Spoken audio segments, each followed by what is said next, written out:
കുറേ നല്ല മുളകും തൈകൾ ഒരു ഗ്രോ ബാഗിൽ ഒരു സുഹൃത്തിൻ്റെ വീട്ടിൽ നിന്ന് കൊണ്ടുവന്നു.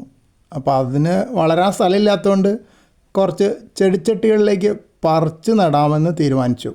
ചെടിച്ചട്ടികളിലെ മണ്ണൊക്കെ ആ ഫോർക്ക് കൊണ്ട് നല്ലോണം കുത്തി ഇളക്കി. എന്നിട്ട് എല്ലാറ്റിലും കുറച്ച് ചാണകപ്പൊടി ഇട്ടു.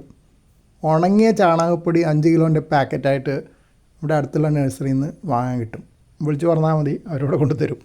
എന്നിട്ട് ഫോർക്ക് കൊണ്ട് തന്നെ ആ ചാണകപ്പൊടി മണ്ണിൽ നന്നായിട്ട് ഇളക്കി ചേർത്തു. പണ്ടാളുകൾ ഉഴുത് ചേർക്കുന്നതിന് വരെ ഇവിടെ ചെടിച്ചട്ടിയിലായതുകൊണ്ട് ഫോർക്ക് കൊണ്ട് ഇളക്കി ചേർക്കുകയാണ്.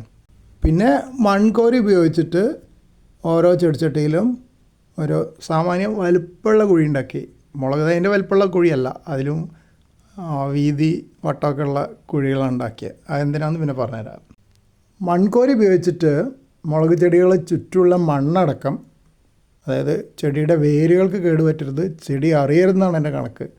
ട്രാൻസ്പ്ലാന്റേഷൻ ഷോക്ക് കഴിയുന്നത്ര കുറയ്ക്കാൻ വേണ്ടിയിട്ടാണ്. എന്നാലും ചെറിയ ട്രാൻസ്പ്ലാന്റേഷൻ ഷോക്ക് എന്ന് വെച്ചാൽ ചെടി താൽക്കാലികമായ വാടിപ്പോൽ ഉണ്ടാവാറുണ്ട്. എന്നിട്ട് അത് കൊണ്ടുവന്ന് ഈ കുഴികളിൽ ഇറക്കി വെച്ചിട്ട് വേറൊരു ദണ്ട് ഉപയോഗിച്ചിട്ട് പതുക്കെ മണ്ണടക്കം ചെടി കുഴിയിലേക്ക് മാറ്റി. അപ്പോൾ കഴിയുന്നത്ര വേരുകൾക്ക് കേടുപറ്റരുതെന്നാണ് പറിച്ച് നടുമ്പോഴത്തെ തത്വം. പിന്നെ നോക്കിയപ്പോൾ ഇവിടുത്തെ ഒരു വലിയ ചെടിച്ചട്ടി ഉണ്ട്. അതിൽ മധുരക്കിഴങ്ങ് വള്ളി പടർന്നു തുടങ്ങിയിട്ടുണ്ട്.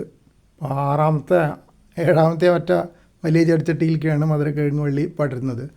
അവിടെ കുറച്ച് ഗ്യാപ്പ് കണ്ടപ്പോൾ വിചാരിച്ച് അവിടെ ഒരു മുളകും തേങ്ങ കൂടെ നടാമെന്ന്. കുറച്ച് വലിയ ചട്ടിയിൽ നട്ടാൽ എന്തെങ്കിലും വ്യത്യാസം ഉണ്ടാവുമെന്ന് അറിയണ്ടേ.